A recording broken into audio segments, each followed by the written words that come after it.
Culcitate Internal Research Memorandum Number 229, June 19th, 1991. Conclusion. 3위는요. 헤이 마이클. 마이클. 괜찮아? 마이클. 마이클 클라거든. 나한테 연락 줘. 마이클 클라거든. 나한테 연락 줘. 3위는 마이클 클라이튼. 뭐라고요? 마이클 클라거든. 네, 위험한 상황이 닥치면 마이클 만일 클라거든. 네, 위험한 상황에 도래하면 부르게 되는 변호사 네. 이름 어디선가 누군가가 마이클 클라거든을 부르면 해결사. 예, 나타나는 변호사죠. 마이클 클레이튼 2007년작이고요. 네. 예, 토니 길로이 감독의 영화입니다. 토니 길로이는 네. 본 시리즈로 유명한 네, 본 시리즈 각본을 쓴 시나리오 작가죠. 그 라이터로 유명한. 그리고 많은 영화들 연출도 했죠. 요게 데뷔작이었죠. 네, 마이클 클레이튼의. 예. 그리고 각본을 여러 작품 썼는데 돌로레스 클레이본, 데블스 애드보킷. 여기도 변호사가 나오네요. 그러네. 아마겟돈, 프루프 오브 라이프, 스테이트 오브 플레이. 그리고 최근에 로그원. 스타워즈 로그. 예, 로그원. 네. 예, 그리고 그레이트 월. 예. 이런 각본까지 쓴. 아주 뭐 잘 나가는 작가죠. 네, 시나리오 작가. 근데 이 영화도 정말 탄탄하게 잘 쓴 것 같아요. 이걸로 아주 감독 데뷔를 제대로 했죠. 네. 주인공 마이클 클라거든은 재밌어서 마이클 클라거든. 예. 마이클 클레이튼은 조지 클루니가 했습니다. 네. 네. 조지 클루니. 네. 조지 클루니가 늘 좀 잘 나가는 사람 역을 보통 하는데 아니 또 아닌 역들도 있죠. 그렇죠. 네. 망가지는 염소를 노려보는 거기서 나는 조지 클루니의 새로운 모습 봤죠. 네. 그렇죠. 근데 여기서도 처음에는 이 사람이 잘 나가는 변호사인가 싶은데 이제 보다 보면 그건 아닌 것 같고. 네. 네, 그리고 같은 로펌에서 일하는 그리고 아주 마이클 클레이튼과 친한 네. 변호사고 그 한 소송에 6년간 매달려 있다가 살짝 미쳐버린 그렇죠. 친구 변호사 아서 역으로는 톰 윌킨슨이 나왔습니다. 그렇죠. 톰 윌킨슨. 근데 사실 이제 미친 게 아니라 약간 미친 척하는 거죠. 그렇죠. 반쯤 미쳤다고 봐야 되나? 핀트가 나간 거죠. 그렇죠. 정신 차린 거라고도 볼 수 있고. 예. 그리고 그 아서가 매달려 있던 그 소송이 유노스라는 제초제 회사에 관련된 집단 소송 건인데 그 유노스의 법무팀장 그렇죠. 역으로 카렌이라는 역으로 틸다 스윈튼이 나왔습니다. 여기서 틸다 스윈튼 연기 훌륭했어요. 좋았어요. 상 받고 그랬죠. 네. 막 당황하는 연기도 좋았어요. 네. 제일 마지막에 그거 돌돌돌돌 떠는 거. 네. 그 연기. 그리고 이 로펌의 사장님 대표 변호사 네. 마티 역으로는 시드니 폴락이 나왔습니다. 그렇죠. 이 영화 찍고 얼마 안 돼서 돌아가셨더라고요. 그렇죠. 네. 그리고 이 영화는 2008년 아카데미에서 여우 조연상 아하. 틸다 스윈튼이 받았고요. 역시 뭐. 그렇군요. 바프타에서도 여우 조연상 받았습니다. 네. 그러네요. 그러고 보니까 이 두 조연 역을 훌륭하게 한 톰 윌킨슨이랑 틸다 스윈튼 다 이 영국 배우들인데 네. 여기서 완전 미국 사람 역을 했네요. 그리고 다 오스카 후보에 오르고. 네. 조지 클루니는요? 조지 클루니도 나무주연상 후보에 올랐는데 다니엘 데이 루이스한테 밀렸지. 아버지 이름으로? 아니 이거는 There Will Be Blood에 밀린 거지. 그리고 이때 노인을 위한 나라는 없다. 그게 나와가지고 나무 조연상도 우리 단발머리한테 밀렸지. 톰 윌킨슨 아저씨도 공기총한테 산소통 공기. 공기총한테는 안 되는 거지. 아무리 여기서 미친 짓을 해도 공기총한테는 안 돼. 이 아저씨는 산소통한테 안 돼. 그 미친놈한테 산소통이 있었다면 이 아저씨한테는 바게트 빵이 있잖아요. 그렇죠. 바게트빵. 예, 3위는 마이클 클레이튼입니다. 이게 이제 사람 이름이 영화죠. 네. 뭐 실화나 뭐 이런 건 아닌데 네. 많은 영화들이 떠오르고 많은 사건들이 떠오르는 영화예요. 그리고 솔직히 말해서 이거는 코트룸 법정이 안 나옵니다. 이 그러게요. 영화에는. 이거 왜 법정 영화로 하셨을까? 근데 법정 그러니까 반칙인 거지. 이게. 스카 요정이 살짝 왔다 갔나? 사실 법정 영화라 그래서 꼭 뭐 이게 법정이 나와야지 법정 영화는 아니거든요. 이게 그러니까 우리가 처음에 들어가며 할 때 모두의 뭐 리갈 드라마 뭐 이런 얘기했잖아요. 이게 법에 관련된 이야기. 근데 이 영화만큼 지금 현대 우리가 살고 있는 세계에서 법이 어떻게 집행되고 있고 어떻게 자본주의와 민주주의와 법치주의가 이게 믹스돼서 돌아가는지 그런 걸 아주 잘 보여주는 영화예요. 그래서 이 영화를 난 보고 정말 무릎을 탁 쳤어. 이게 정말 지금 이 시대를 지배하는 논리가 이런 거구나. 법 논리라는. 근데 뭐 그 법조계의 삼륜이라고 하잖아요. 삼륜? 네. 법륜? 법조계의 삼륜. 그 판사, 검사, 변호사. 음. 근데 여기 검사도 안 나오고 판사도 안 나와요. 그러네요. 오직 변호사만 나옵니다. 그렇죠. 변호사들만 예, 나오는. 변호사들의 얘기예요. 근데 이 영화만큼 변호사들의 삶을 리얼하게 보여주는 영화가 있었나? 그걸 좀 돌아보게 되는 그런 영화였던 그렇죠, 이게- 것 같아요. 이들은 많던데 드라마에서는 무지하게 많죠. 저 이제 그러니까 로펌이 어떻게 돌아가는지 이런 걸 보여주고 있고. 그렇죠. 그 아까 이 토니 길로이가 쓴 대본 중에 그 데블스 애드보켓이라고 네. 있잖아요. 네네. 그거 원래 데블스 애드보켓이냐? 네. 우리나라 제목이? 네. 그 키아누 리브스 나왔던 네. 그렇죠. 그 영화 보면 그게 다 변호사들 얘기잖아요. 그쵸, 그게 어떤 무슨 재판이 나거나 이런 건 아닌데 그렇죠. 그건 약간 판타지로 갔죠. 거기 예. 재판 나오긴 나와요. 처음이자 마지막이 이제 재판정이긴 한데 약간 판타지처럼 만든 거죠. 근데 이 사람이 좀 뭐 그런 거에 관심이 있었는지 아무튼 이 마이클 클레이튼이라는 대본을 써서 자기가 직접 감독을 해서 네. 조지 클루니를 아주 잘 써가지고 남자 주인공으로 아주 깔끔한 그런 영화를 만들었죠. 영화가 아주 끝까지 그냥 가는 힘이 아주 좋고 그 변호사들이 등장하는 다른 그런 영화들에 나오는 그런 클리셰들이 없고 이거는 좀 다른 각도에서 그렇다고 뭐 영화가 뭐 아주 뭐 신선한 무슨 시각으로 뭐 영화를 봤다는 이런 건 아니거든요. 그냥 평범한 변호사를 그냥 주인공으로 평범하진 해서 않죠. 물론 여기 이제 뉴욕이고 뭐 잘 나가는 로펌이고 뭐 몇백 명이 일하는 그런 로펌이잖아요. 거기서 이제 해결사 역할을 하는 조지 클루니. 네. 이 사람은 자기 그 트라이얼 변호사, 그러니까 법정의 변호사를 하고 싶어 하는데 네. 회사에서 너는 이 일을 해라 그래서 따로 잘하니까. 계약을 하고 그렇게 한 것 같아요. 근데 이제 도박 문제가 중독이 있죠. 도박 중독이 있어가지고 이렇게 된. 이혼남이고. 그렇죠. 이 사람 그러니까 우리가 그런 거를 들여다볼 수 있는데 그거는 이 사람 사생활은 또 사생활대로 가고 이 큰 사건이 또 가고 그래서 이제 여러 가지 이야기들이 이렇게 믹스돼서 아주 잘 뽑아낸 것 같아요. 아주 스마트하고 잘 뽑아낸 국수죠. 그렇죠. 잘 뽑아내는 피시볼이에요. 네. 스릴러물 같기도 하고 변호사가 주인공인. 그렇죠. 그래서 재판정은 안 나오나 음. 여러 가지를 생각해 볼 수 있는 그 법정 영화의 아주 리스트에 들어갈 만한 훌륭한 영화였습니다. 저는 이 영화를 보면서 계속 생각났던 사건이 있어요. 그렇죠. 우리 다 생각이 나죠. 네. 예.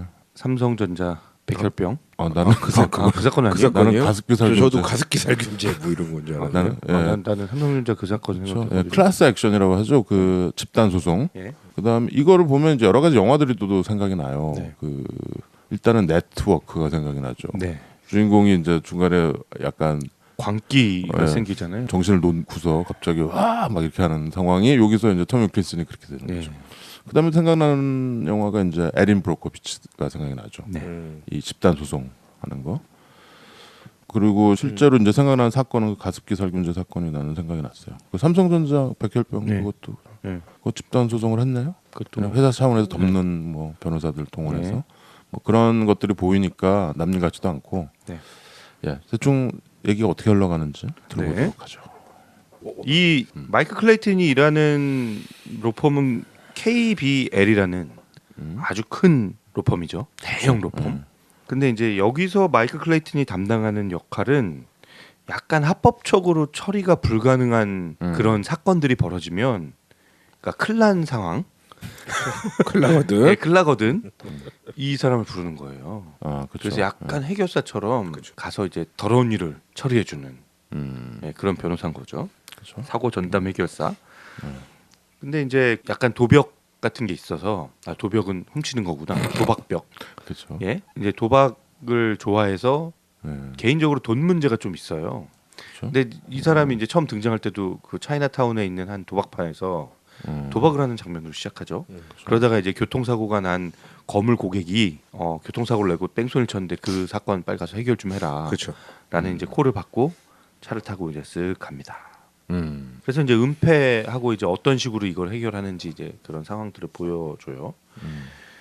근데 뭐 중간까지는 이 사람의 행동이나 액션이나 이런 게 자세한 설명이 없고 불친절하니까 도대체 왜 저럴까 우리가 막 이제 생각을 하게 되는데 갑자기 이제 그 사건을 딱 해결하고 나서 차를 몰고 막 달리는데 갑자기 어디엔가 그 말 세 마리가 길가에 서 있죠. 그렇죠. 그래서 거기서 딱 내려서 말 구경. 말 구경을 하고 있는데 차가 빵 하고 폭발을 해버립니다. 그리고 마이클 클레이튼이 도망을 가요. 그렇죠. 이렇게 장면이 영화가 시작이 되는데요. 여기까지는 도대체 무슨 내용인지 알 수가 그렇죠. 없죠. 그렇죠. 근데 이제 이러면서 사건은 6일 전, 7일 전, 한 일주일 전으로 돌아갑니다. 그러면서 도대체 이 사이에 무슨 일이 벌어졌고 마이클 클레이튼의 차는 왜 폭발했는지 그 사건들이 쭉 나오기 시작해요. 그렇죠. 네. 나흘 전으로 가서 네. 예. 그 사건의 핵심은 뭐냐면 그 유노스라는 그 제초제 회사가 무슨 이렇게 유해 물질 같은 거를 동네 지하수 같은데 이렇게 유출을 시켜가지고 그걸 먹고 많은 사람들이 큰 피해를 본 거예요. 그래서 이게 30억 불짜리 집단 소송이 걸린 거죠. 그래서 이 사건의 그 아서라는 친구 변호사, 마이클 클레이튼의 동료 변호사가 계속 맡아서 담당을 하고 있었는데, 예, 톰 윌킨슨. 예. 네. 근데 이제 톰 윌킨슨이 약간 양심의 가책을 느꼈다고 해야 되나요? 그렇죠. 네. 양심 선언 같이. 네. 예. 그래서 이 문제를 폭로하려고 잠적해버리고 사라져버린 거죠. 그래서 이제 그 회사 측에서는 빨리 얘를 찾아와라. 톰 윌킨슨을 찾아오고 얘 진정시키고 이 문제를 또 해결하라고 마이클 클레이튼을 보내요. 거기 그 또 시골의 어린 그 클라이언트 소녀한테 예. 이게 사랑에 빠진 건지 하여튼 이상한 행동을 하죠. 그 여자를 보고서. 그렇죠. 예. 근데 그 유노스 사건의 그 초국적 기업인데 거기에 법무팀장인 틸다 스윈튼은 네. 이제 막 엄청난 스트레스를 받고 있는 거죠. 자기가 이 회사에서 인정을 받으려면 그렇죠. 이 사건을 잘 무마해야 되는 상황인 거고. 네. 그런데 이제 그톰 윌킨슨이 이제 미쳐 버려서 이제 이 사건을 해결하러 온 마이클 클라이튼을 보고 되게 무시해요. 틸다 스윈튼은. 그렇죠. 예. 서로 이제 인상이 안 좋죠. 예. 그러니까 검사 출신에다가 변호사 생활을 17년이나 했는데 뭐 파트너 변호사조차도 아닌 사람을 도대체 이렇게 큰 사건을 해결하는데 어떻게 보냈냐. 그렇죠. 그리고 그렇게 오래 근무했는데 임원도 아니냐며. 예, 예, 맞아요. 무시하죠. 파트너 변호사. 예. 아무튼 그러면서 막 되게 갑질을 해요. 이 틸다 스윈튼은 이 문제를 제대로 해결하기 위해서. 얘네가 이제 클라이언트니까. 예. 예. 근데 이제 이 회사에서는 아서를 계속 감시를 하고 있었던 거예요. 사람을 붙여가지고.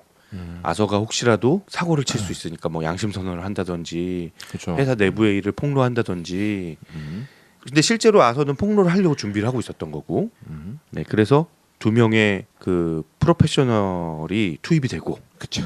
예, 그 프로페셔널이 아서를 조용히 심장마비처럼 위장을 해서 죽여버리죠. 그러니까 약물 과다 뭐 이런 예. 걸로. 그리고 아서가 죽자마자 유노스는 피해자들과 합의에 들어갑니다. 예. 예, 6년 동안 끌던 소송에서 합의에 들어가게 되는 거죠. 그렇죠. 근데 이제 마이클 클레이튼이 여기까지 일이 흘러왔는데 뭔가 이상한 거죠. 예, 뭔가 이상하니까 이 사건의 본질에 조금 더 가까이 가려고 노력하고 그러면서 뭔가 큰 사실을 알게 되고 예. 그래서 그거를 이제 마지막에 틸다 스윈튼에게 마지막 한 방을 먹이면서 예, 영화는 끝나게 됩니다. 그 라스트 씬은 아주 네. 짜릿한 반전이 있죠. 네. 거기 아주 잘 찍었어. 예, 아무튼 마이클 클레이튼. 이 영화는 아까도 얘기했지만 법정은 안 나오지만 얘네들이 큰 회사들, 얘네들이 어떻게 큰 로펌들이랑 어떻게 이런 거를 이렇게 수습을 하고 법적인 문제를 어떻게 해결하고 그렇게 해서 더 큰 돈을 벌고 돈으로 돈을 막고 예. 벌고 이렇게 하는가 이런 걸 들여다볼 수 있죠. 이게 그래서 그냥 이게 물론 픽션이지만 충분히 이렇게 했다라는 생각이 좀 들죠. 나는 그 가습기 그 소송 이런 거가 생각이 나더라고요. 어쩔 수 없이. 왜냐하면 물론 여기가 이거 에린 브로코비치처럼 그 피해자들 뭐 그런 자세한 얘기들은 안 나오지만 네. 여기는 이제 변호사들 위주니까 주인공이. 근데 이 사건을 보니까 이것도 이제 이 화학 뭐 이런 제초제 이런 걸로 피해를 입은 거 아니야. 네. 사람들이 암에 걸리고 죽고. 네. 글쎄요, 이게 이제 우리한테 적용이 되면은 그런 아까 얘기한 그런 사건들이 될 수 있죠. 그러니까 집단적으로 피해를 보는. 그리고 우리가 사실 근데 그런 얘기를 영화로 바꿨을 때 이렇게 흥미롭고 엑사이팅하지 않은데 이거는 좀 뭐랄까요, 약간 허를 찔렸다는 느낌이 좀 있어요. 이 영화를 보고 있으면 일단 조지 클루니라는 그 네임밸류 그 매력으로 좀 보다가 예. 그러다가 영화가 이렇게 좀 지나가면 그 사건 톰 위킨슨이 저 왜 저러지 뭐 이런 걸 보다가 마지막에 우리가 지루해할 틈 없이 사건을 한 두세 개 정도 이렇게 팍 터트린 다음에 딱 끝내주는 아주 좀 똑똑한 대본이었어요. 허를 찔렀다는 표현이 정확한 것 같아요. 예. 그런 영화였고 그래서 그랬는지 영화 나오는 사람들이 다들 너무 감탄한 거지. 그러니까 이 토니 길로이 이 사람이 아주 잘하는구나. 막 이렇게. 근데 내 생각엔 이 데뷔작 이후로 영화 감독은 이거가 뭐 데뷔했던 게 네. 이거만 한 게 또 없는 것 같아요. 뒤로 네. 몇 편 했긴 했는데 그래서 그냥 대본에 집중하시는 것 같아요. 근데 제가 아까도 말씀드렸지만 변호사들의 실제 생활과 이 영화가 가장 유사하다라고 느끼는 게 제가 이제 옆에서 보면서 느낀 변호사들의 모습들이랑 좀 비슷한 것 같아요. 그 대형 로펌에 이제 소속된 변호사들을 이렇게 볼 기회가 있었는데 그 사람들의 생활이 되게 팍팍해요. 그러니까 파트너 변호사가 되면 이제 그때는 뭐 임원이 되는 거니까 조금 나을 수도 있는데 그냥 일반 변호사들 거기 이제 입사한 지 얼마 안 된 변호사들은 정말 좀 힘들어 보여요. 그래서 제가 이렇게 뭐 따로 밥 먹고 차 마시면서 뭐 그런 얘기도 물어보고 하면 속 얘기를 제가 쓱 찔러보면 사실은 뭐 좀 버텨보자 뭐 이런 마음이고 뭐 이런 얘기들이 술술 나오는데 마이클 클라이튼도 여기서 보면 굉장히 힘들어 하잖아요. 이 사람이 도박을 하고 이러는 것도 사실 이 일에서 느껴지는 그 스트레스를 이런 식으로 풀지 않으면 안 되기 때문에 저 사람이 저런 상태까지 이른 게 아닌가 싶은 생각이 들 정도더라고요, 저는. 그렇죠. 그리고 이 처음에 영화 시작하면서 톰 윌킨슨이 독백 비슷하게 이렇게 얘기하는 게 쭉 나오죠. 그렇죠. 그러면서 자기가 이 로펌 이 건물을 나오는데 뭐 더러운 뭐에 항문으로 자기가 네. 이 사람 뭔가 이게 각성이 됐는데 좀 이상하게 됐는데 정신 차렸는데 그러니까 악의 소굴이라고 표현해요. 네. 로펌을. 네. 사실 여기서 보면 귀실 맞는 말이잖아. 그렇죠. 그렇죠? 추악한 그거를 돈 몇백만 불 받고 덮어주는 거야 법적으로. 대사가 있어요. 수입료 5천만 불 때문에 내 인생의 12%를 그녀의 부모님과 동생을 죽이는데 허비했어. 그쵸, 나도 톰 공범자야. 윌킨슨. 뭐 그쵸. 이런 대사가 있어요. 6년 동안 5천만 불 받고서 로펌이 이 유노스라는 이 회사 변호를 하는 거죠. 그 우리 그 가습기 살균제도 대형 로펌이 그쵸. 변호를 하더라고요. 그거가 그래서 겹쳐서 보이더라고 나는. 아무튼 근데 이제 여기서 마이클 클레이튼 그 로펌에 처음에는 이제 이 법정 트라이얼 변호사라고 하다가 중간에 어떻게 이제 해결사로 빠진 거야. 이 사람 워낙 그 머리가 좋고 똑똑하고 수완이 좋으니까 회사에서 무슨 일이 있을 때 얘를 보내는 거야. 그래도 아까 얘기한 그 교통사고 우리 전에 그 와일드 테일스에서 네. 그 상황이죠. 그렇죠. 뺑소니를 친 아주 부자 고객한테 얘를 보내줘요. 그래서 갔는데 얘가 이제 아주 재밌는 말을 해요. 그 사고 낸 사람이 당신이 뭐 해결사고 그렇죠. 미라클 기적의 해결사라고 그렇죠. 하던데 미라클 워커인데 어떻게 된 거냐 그랬더니 조지 클루니가 그 말을 합니다. I'm not a miracle worker, I'm a janitor 하잖아요. 나는 기적을 만든 사람이 아니고 난 제네터다. 청소부다. 근데 이 사람 말이 맞는 거였어. 이 사람 추악한 이런 거 다 덮으면서 그냥 청소해주고 해결해주는 거야. 그리고 나서 이제 영화가 계속 이 조지 클루니, 마이클 클레이튼이 어떻게 사는지 이렇게 쭉 보여주죠. 그렇죠. 가족들도 다 나오고 얘가 이제 도박 중독을 겨우 끊고서 얘 이제 남동생이랑 뭐 사업을 했는데 그게 잘 안 된 거야. 근데 보니까 저 사채업자들 마피아들한테 돈도 꾼 것 같아. 네. 그래서 그걸 갚아야 되는데 거기 그 할아버지 나오잖아. 네. 그래서 마피아 할아버지. 그래서 뭐 그 돈도 뭐 몇십억 뭐 이런 것도 아니고 8만 불인가 뭐 그래요. 뭐 7만 5천 불, 8만 네. 불. 우리 돈으로 한 7, 8천만 원. 네. 근데 그걸 못 갚아서 아주 그냥 절절절 하고 그러니까 있는 그 거죠. 마피아도 그러잖아. 너 변호사 맞아? 그 큰 로펌에서 일하면서 그거 돈 융통 못해 막 이러잖아요. 네. 그러니까 얘도 되게 생활고에 빠듯하죠. 근데 영화 이제 중반 보면 얘가 이제 집에 가잖아요. 자기 네. 아버지 생일이라서 네. 가서 이게 그 가족들 보면 또 그 가족들의 또 히스토리가 있어. 네. 이게 보면 그걸 되게 잘 보여주죠. 이 여동생들과 형제들 또 알코올 마약 중독된 자기 동생 이런 거를 탁탁탁탁 만지면서 가는데 굉장히 공감이 가요. 그러니까 변호사라고 뭐 되게 팬시한 직업이라고 생각하는데 그렇지 않은 거죠. 그리고 이혼한 아내의 가정과 거기에서 살고 있는 자기 아들. 그렇죠. 예, 주말에만 만나서 그렇죠. 잠깐 아들 되게 시간을 보내는. 똑똑하더라고. 예, 예. 사실 마지막에 그 자동차 폭발해서 살아남는 것도 아들 때문에 살아남는 거잖아요. 예, 그렇죠. 그 예. 언덕 말세만. 위에 있는 말, 예. 그 책에서 본. 예. 그래서 아주 스마트한 영화입니다. 뭐 그리고 나는 뭐 누가 뭐래도 그 엔딩의 그 마지막 반전. 뭐 그 반전은 뭐 틸다 스윈튼과 조지 클루니와의 이렇게 오랜 막판의 대화. 우린 사실 조지 클루니가 우린 다 속았잖아. 네, 속았죠. 우리도 틸다 스윈튼 전 다 속았어. 야, 정말 대단하네 이러고 너 있었는데. 제네터 맞다. 너 청소부 네. 맞아. 너 네. 이거 그렇게 사는 거지 변호사가. 대단하네. 딱 그렇게 생각하는데 나중에 뒤통수를 그렇죠. 탁 치고. 그 엔딩이 아주 우리가 식스센스 이후로 가장 뒤통수를. 근데 이거는 되게 유쾌하게 맞잖아요. 우리가 뭔가 속았다는 느낌이 아니고 아주 유쾌했어요. 좀 통렬하잖아. 그렇죠. 예. 2번 통렬하죠. 2번. 왜? 왜 두 번이야? 한 번은 이제 마주했을 때 그리고 마주해서 이제 나오면서 예, 들어오는 경찰관에게 이렇게 경찰관이 자기 형이잖아. 형한테. 던져주면서 근데 저는 이 영화를 보면서 사실은 마이클 클레이튼보다 더 많이 눈에 들어오는 건 틸다 스윈튼이었던 것 같아요. 인상적이었어요 아주. 네. 그렇죠. 틸다 스윈튼이 그러니까 굉장히 복합적인 그런 캐릭터로 연기를 해요. 그러니까 겉으로 보기에는 이게 어떻게 보면 유노스라는 거대한 악덕 기업의 예? 일종의 악덕 기업의 그 선봉에 서서 법률 싸움의 선봉에 서 있는 사람이잖아요.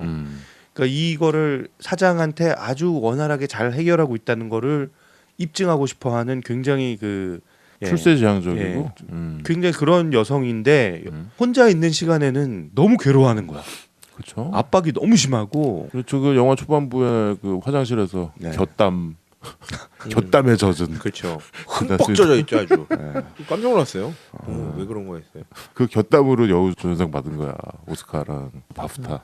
그래서 참 복잡 미묘한 이 여성의 마음을 잘 표현했다 그런 느낌이 들었고 또 그런 연출에 또 이 배우가 아주 연기를 적절하게 더도 덜도 없이 그러니까 우리 무용보도 틸다 스윈튼 많이 했네요. 많이 했죠. 여기서 많이 나왔네요. 아주 많이 다뤘죠. 예. 그렇죠.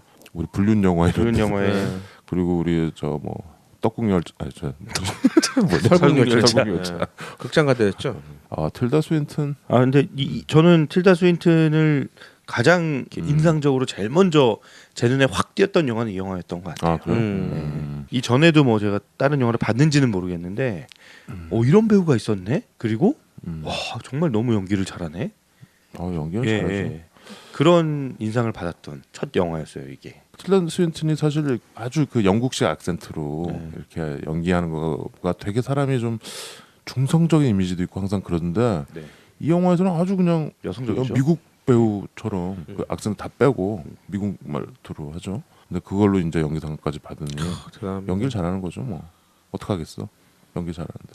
그리고 틸다 스윈튼은 옷 벗고 이러는 거 전혀 신경 안 써요. 뭐 헤어누드 뭐 전혀 신경 안 쓰고 해. 몸도 약간 그 보디첼리의 그 비너스 그림 있잖아요. 거기 그 약간 그 몸매야. 그렇죠. 약간 외계인 같기도 하고. 아니고 옛날엔 그런 몸매가 예쁜 몸매였는데 예. 요즘 깡마른 거 말고. 저는 틸다 스윈튼 보면 저기 줄리안 무어가 생각나요. 느낌이 전혀 다른데. 예. 근데 느낌이 비슷한 느낌이 좀 들고. 줄리안 무어? 예. 외모가 아니고 약간, 이 느낌이. 그리고 이 영화에 이제 시드니 폴락이 나오죠. 예. 너 지금 방귀 낀 거니? 아니요 의자 소리. 방귀 소리인데. 예, 의자 소리. 네, 시드니 폴락이 이 영화 찍고서 그 다음엔가 돌아가셨죠. 네. 근데 이 영화 보면 굉장히 아주 정정해 보이는데. 정정해 보이는데 예. 쌩쌩하고. 네. 근데 그 다음에 암으로 돌아가셨다는데 가족들이 어떤 암인지 끝까지 안 밝혔대요. 암이긴 아닌데. 근데 또 유명한 거는 시드니 폴락이 이제 죽고 나서 그 LA에 있는 그 공항 있잖아요. 밴 나이즈 공항. 조그만 공항인데 이 공항이 왜 유명하냐면 여기서 그 유명한 카사블랑카 그 마지막 장면 있죠. 공항 씬. 그걸 여기서 찍었대요. 시드니 폴락이 유언이 뭐였냐면 나 죽으면은 나 화장해서 내 뼈를 거기에 밴 나이즈 공항 활주로에 뿌려달라. 활주로에. 근데 미국은 이런 게 불법이 아닌가 봐요. 그래서 시드니 폴락을 정말 거기다 뿌렸대요. 그 공항 활주로에. 그러니까 그 공항이 되게 조그마하고 뭐 이렇게 국제선이 다니고 이런 데는 아닌데 카사블랑카 때문에 유명해져가지고 시드니 폴락의 유해가 있답니다. LA에 계시는 분들은 한번 가서 가서 어떻게 해야 되지? 묵념.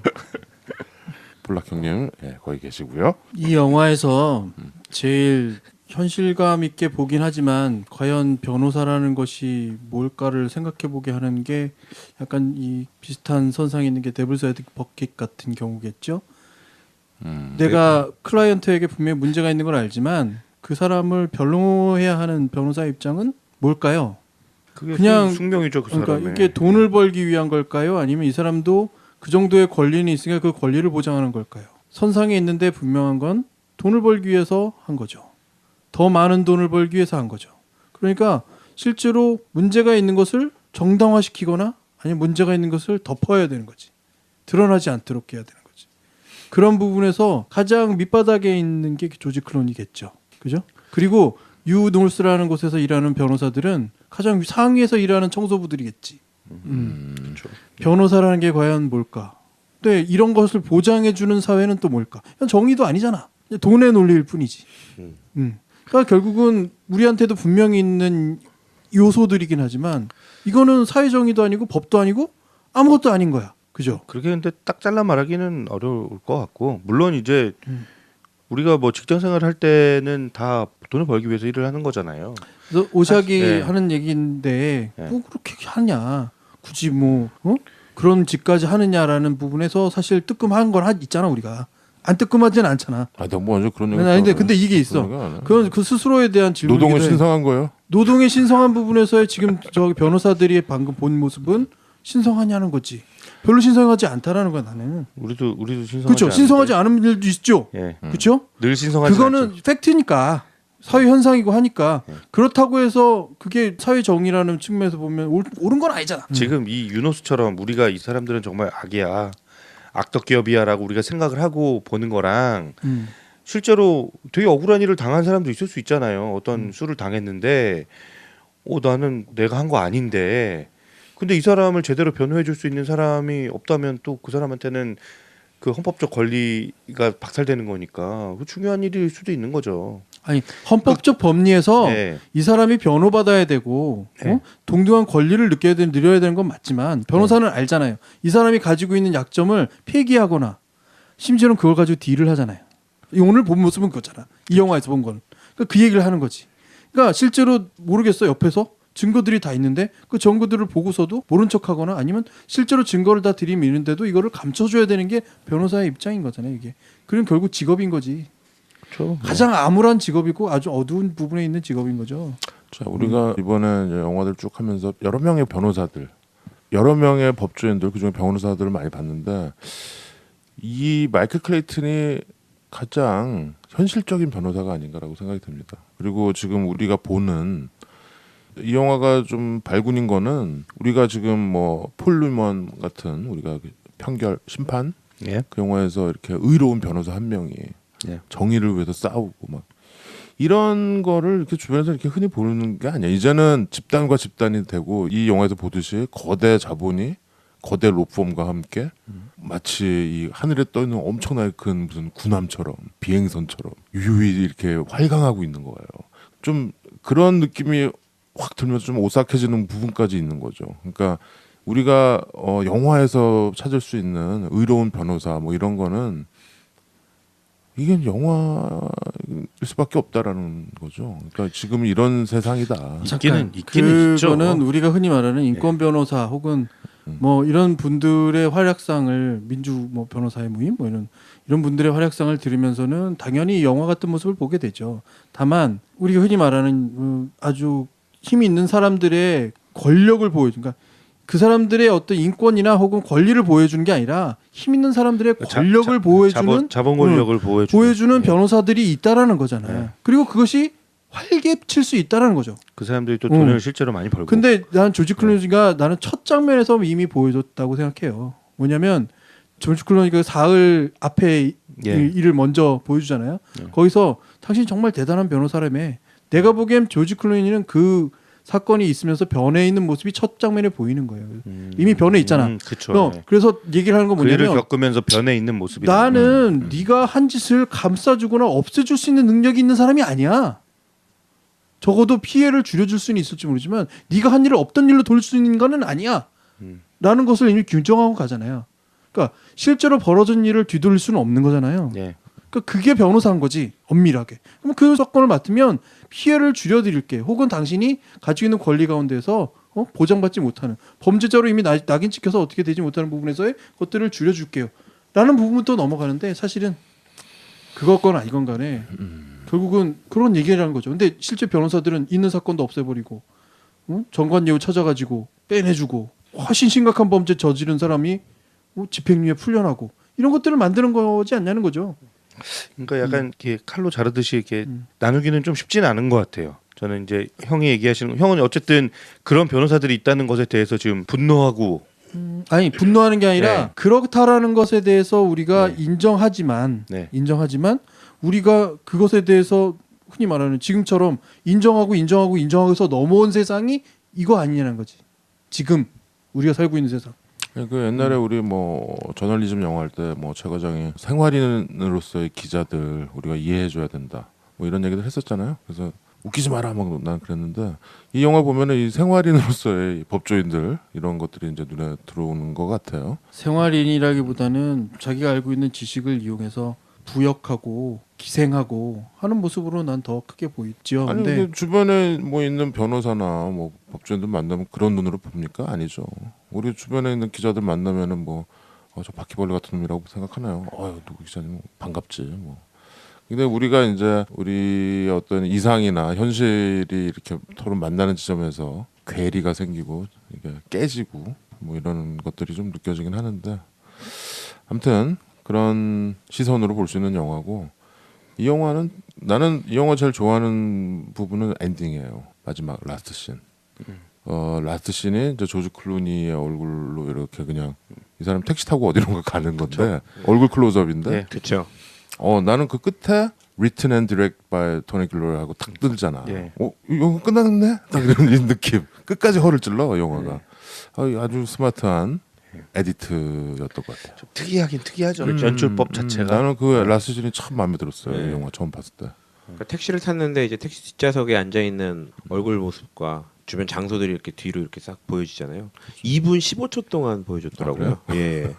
그 시간 동안 저는 더 오래되지 않았나 생각이 드는데 아마 그 엔딩 크레딧 올라오면서 그렇게 2분 넘게 어떻게 보면 그 순간 마지막까지 연기를 하고 있는 거잖아요. 택시 안에서. 그 조지 클루니의 연기도. 네, 그러니까 있습니다. 우리가 거기에 사실 이렇게 좀 이입하는 거예요. 예, 있어요. 저 사람 연기 기분이 있어요. 어떨까? 네. 1000만 불을 가졌으면 그렇죠. 1000만 불이 100억인데. 그거를 그냥 블랙메일이고 천만 불을 그거 그냥 자체가 범죄잖아. 찢어가지고 얼굴에 던져버린 거지. 그게 자체가 범죄죠, 사실. 1000만 불이면은 뭐 이 사람 성정상 받았을 텐데. 그 7만 불 하려고 얼마나 노력했어. 그쵸. 얼마나 돈 자존심 갚으려고. 높이고 네. 사장한테 찾아가서 네. 1000만 불. 예. 하여튼 멋있는 라스트 씬이었습니다. 예. 마이클 클레이튼. 막무반의 신체 공격 영화 리스트업 무슨